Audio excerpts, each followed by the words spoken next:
பார்வையற்றவரின் விளக்கு. ஒரு சிறிய ஊரில் ஒரு பார்வையற்ற மனிதர் தனியாக வாழ்ந்து வந்தார். அவரால் பார்க்க முடியாது என்றாலும் இரவில் வெளியே செல்லும் போதெல்லாம் ஒரு எரியும் விளக்கை எடுத்துச் செல்வார். ஒரு நாள் இரவு டின்னர் முடிச்சிட்டு வீட்டுக்கு திரும்பிக் கொண்டிருந்த போது ஒரு குரூப் இளைஞர்களை சந்தித்தார். அவர் பார்வையற்றவர் என்று தெரிந்தும் விளக்கு ஏந்தி இருப்பதை பார்த்த அவர்கள் அவரை கேலி செய்ய ஆரம்பித்தனர். அவர்களில் ஒருவர், "ஏய், உங்களால பார்க்கவே முடியாது, ஏன் விளக்கு எடுத்துட்டு போறீங்க?" என்று கேட்டார். பார்வையற்றவர் அமைதியாக பதிலளித்தார், "ஆமாம், நான் பார்வையற்றவன்தான். எனக்காக இல்ல இந்த விளக்கு.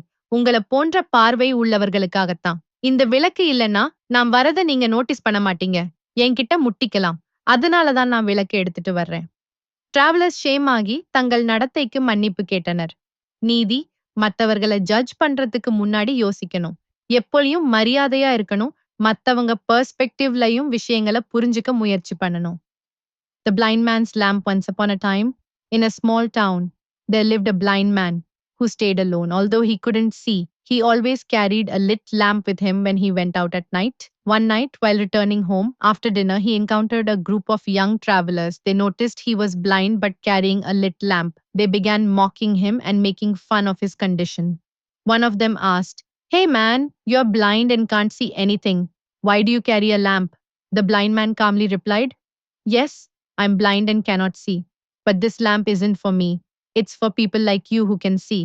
Without it, you might not notice me coming and could accidentally bump into me. That's why I carry this lamp." The travelers felt ashamed and apologized for their behavior. Moral: we should think before judging others. Always be polite and try to understand things from others' perspectives.